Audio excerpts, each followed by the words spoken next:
हमारे को तो एक ही बात समझ में आई है कि जितने भी हमारे द्वारा कर्तव्य कर्म हैं वो भगवान को समर्पित हों, और हमारी कोई भी श्वास भगवान की स्मृति से खाली न जाए, पक्का भगवत प्राप्ति हो जाएगी। गोस्वामी तुलसीदास जी कहते हैं, मैं शपथ पूर्वक कहता हूं, भगवान शंकर को साक्षी करके कहता हूं, अगर जरा भी मिथ्या हो तो मेरी जबान गल जाए, रा और मां इन दो अक्षरों ने मुझे परम विश्राम दे दिया। जाकी कृपा लवलेस ते मतिमंद तुलसीदास हो, पायो परम विश्राम राम समान प्रभु नाही। दो जीवन में है, एक स्मृति एक क्रिया। तो क्रिया तदर्पिता अखिलाचारिता, और स्मृति तद स्मरणेन परम व्याकुलते। देवर्षि नारद जी के वचन है। जितने भी आचरण करो वो शास्त्र सम्मत हो और भगवान को समर्पित हो, और अंदर ही अंदर नाम चल रहा हो, बस सहज में भगवत प्राप्ति हो जाएगी। भगवान गीता जी में भी कहते हैं, अनन्य चेता सततम यो माम स्मृति नित्य सहा तस्याहम सुलभा पार्थ नित्य युक्त योगिना। जो मेरा अनन्य चिंतन करता है, मेरे से युक्त होकर, मैं प्रभु का हूं, युक्त होने का मतलब मैं भगवान का हूं, भगवान मेरे हैं, मेरा चिंतन करता है, उसे मैं सहज में प्राप्त हो जाता हूं। सीधी सरल बात है। जो आचरण हो शास्त्र सम्मत हो और भगवान को समर्पित हो, और एक एक श्वास हमारी खाली न जाए, नाम युक्त जाए, तो भगवत प्राप्ति निश्चित हो जाएगी। और तो फिर विस्तार, तो फिर शास्त्रों का बहुत बड़ा विस्तार, सहज में बात समझ लो। समझ रहे हैं आप? इसमें कोई संशय आपको? हाँ, ये हम अपने जीवन की तुम्हें बात बता रहे हैं कि उत्तम कुल में जन्म होने पर जो दिनचर्याएं होती हैं ब्राह्मणों की वैदिक सिद्धांत से, वो हमें सिखाई गई थी। वहां से लेकर छोटी एक वर्ण परंपरा से लेकर के फिर नैष्ठिक ब्रह्मचर्य, फिर महावाक्य संन्यास, पूरी यात्रा, सब सबका सार, साधनाएं भी भगवत कृपा से, तो सबका सार ये पाया है जो हम बोला है, तदर्पिता अखिलाचारिता तद स्मरण परम व्याकुल थे।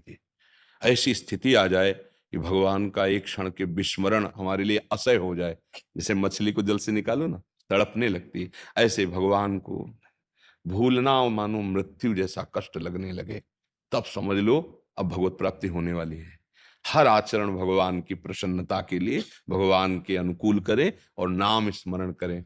जैसे दो लकड़ियों के रगड़ने से अग्नि पैदा हो जाती है, अरण्य मंथन यद्यपि दिखाई नहीं देता, पर रगड़ करो तो अग्नि पैदा हो जाए, ऐसे जवान में नाम रगड़ने से अध्यात्म शक्ति प्रबल हो जाती है।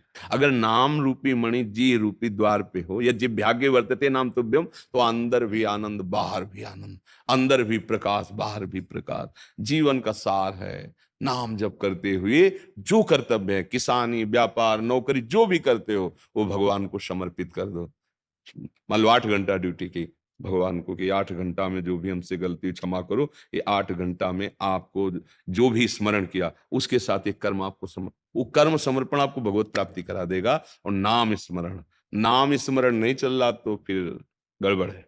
नाम स्मरण, यही भगवत प्राप्ति में कठिनता है। देखो भजन कहाँ हो पाता है निरंतर, नहीं हो? हम थोड़ी देर तो जपते हैं, फिर वो संसार, फिर वही, इसी का अभ्यास करना है। सोवत हूँ रसना रटे राधा कृष्ण सुनाम, सो रहे पर जिब्या से निकल राधा कृष्ण राधा कृष्ण राधा कृष्ण। भक्त जनों को नींद में भी भगवान की स्मृति रहती है। कैसे पता चलता है? जैसे एक संत ने कहा ऐसा, तो उन्होंने कहा हम कैसे माने, तो बोले देख, तो स्टेशन में थे वो, तो एक संत स्टेशन में गाड़ी का इंतजार कर रहे थे, तो कई लोग इंतजार करते हैं, तो एक गृहस्थ आदमी के पास बैठे और ऐसे ऐसे जैसे जगह नहीं एकदम, तो उनका नहीं नहीं आप, आपकी कौन सी गाड़ी है, कहीं आप भूल ना, मतलब वो दिखा रहे थे। और संत के पास गए जो ऐसे ऐसे तो वो उठे एकदम, राम राम राम राम, क्या बात है भैया? बोले कुछ नहीं स्वामी जी, हम इसलिए सोच रहे थे कि आपकी गाड़ी कौन सी है, कहीं आप सो गए। बोले हाँ भैया अभी आने वाली है। अच्छा राम। वो उठते क्या बोले राम राम, और वो हाँ मतलब कि कौन क्या एकदम, वो अज्ञान में था और वो ज्ञान में थे। विभीषण जी जब उठे तो राम नाम ते सुमिरन की ना, हृदय हरस कपि सज्जन, ये है संत, ये संत है। मतलब सो रहे हैं और उठते ही जो निकला, तो सोने में वही स्थिति मानी जाती है, निद्रा समाधि स्थिति। नाम जप, भगवत समर्पण, ये जीवन का परम लाभ है।